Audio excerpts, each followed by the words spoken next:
So Martin, we're going to talk a bit about nutrition and body condition score, and I suppose you always try and look at the herd rather than focusing on individuals. Look at the herds. What's an easy way or a simple way of assessing the herd for body condition? Yeah, and we got to get sort of some easy rules to do this, because it's not so straightforward. Get in every cow, get a body score number on her, then what do we do with all that information? So body condition scoring is the correct and the right thing to do to judge where cows are at, and it's a very good judge of a herd. But from my point of view, when I'm really looking at a herd moving through from after calving right in through that breeding season, how do we keep an eye that things are going the right way for us? And so some of you guys will have 60 cows, some will have 700 or 800 cows.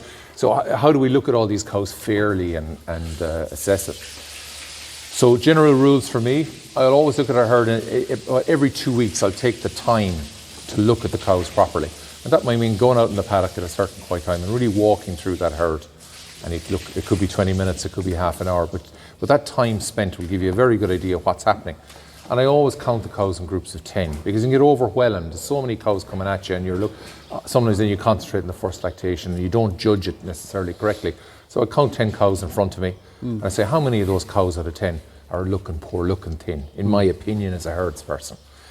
And very quickly, when you've done 7 or 8 groups of 10, you've looked at 70 or 80 cows, and now you might find that 2 out of 10 or 3 out of 10 are not looking, you're not happy where they're at. And it's reasonable to say then that 20% of the cows are under the average, or they're not looking as well as they should. So I'm not putting a number on it, but it's highlighting a position at that point. Okay. At that point. And what are you looking for, I suppose, in the individuals? What's to you, and it's quite subjective, what is a cow that you're not happy with? Absolutely, and all of you, again, you'll have different breeds and types of cows, so your mind will be adjusted in a particular way. If you have very British Friesian cows, they might carry a little bit more condition. Jerseys have a very particular look, and Jersey crosses do. So we have to be careful that we don't subconsciously delude ourselves into thinking they're too fat or too thin or whatever it is. So actually, without handling a cow or doing absolute body condition scoring, there's a couple of points I look at in cows straight away. I don't look at the front. I always look for their hip bone, which is right there. Okay, sometimes we don't, that's at the point of their hip. And we look at this hoop bone up here, and we look at their pins at the back, which is a triangular bone, right? We look at the pins. And we're really looking at, first of all, do they stand out? So I have a cow here that we've got nice cover, so it's a little bit harder to see the connection between the three. And often we call this, we're looking for a U or a V connection here. Very pronounced, we get this sort of V line. And once I see that V line, I'm going to be 3 or under. I'm going under. When I'm finding it hard to see that V line of more a U shape or a smiley shape, I'm probably greater than 3 at that situation. So I've got a cow here with a nice bit of cover, and generally when we're finding it hard to see the V line, we'll get a roundness here, and we'll get a little bit of rounding on our pins. So we're in the positive area with the cow. Not applying a direct number, but I'm in the positive area. So here's a cow in good nick for me, without looking at anything else. She's in the right direction. She's going in the right direction for breeding. And I'll see that visually as that cow goes by me. She's kind of three, I suppose, or thereabouts. Absolutely, I wouldn't argue with you. Yeah. The lady behind is... Yeah, again, if I look, I'm finding it harder to find the hip. The stare, our pins, and look at almost like a football. A lot of condition here, and again, harder to see this, so harder to make that connection between them. So I get that more U shape. I've got a very well covered cow, well in excess of 3. Well in excess of 3, reflected over the ribs here and the short ribs as well. Nice cover there as well. Absolutely. So again, if someone asks me what the number is, I'm not going to tell you, but I know I'm in excess. I'm in a positive area. Yeah. So I can see a lot of cows very, very quickly. So am I body scoring? Not exactly. What I'm doing is I'm picking out these cows that are over and under. Okay. And then if I go to another lady, you start seeing clearly the hip bone is popping out. We can see our pins, and we see the angularity in the hoop. And already I know I'm probably going to start seeing more rib and so on up there. But it's much clearer here that there's a definite line between these. And I know that I'm in the under region. I'm in the under region. So I'm starting to look at how many of these do I have in my group of 10. And then I'm going to make a decision how I work with the group. Very good.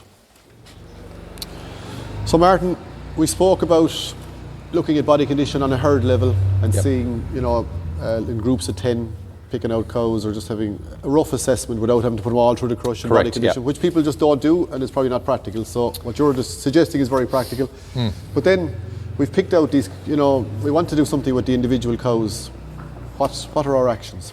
So look, depending how close we are to the breeding season, what we're at, but always thin cows in the Irish system will benefit from once a day.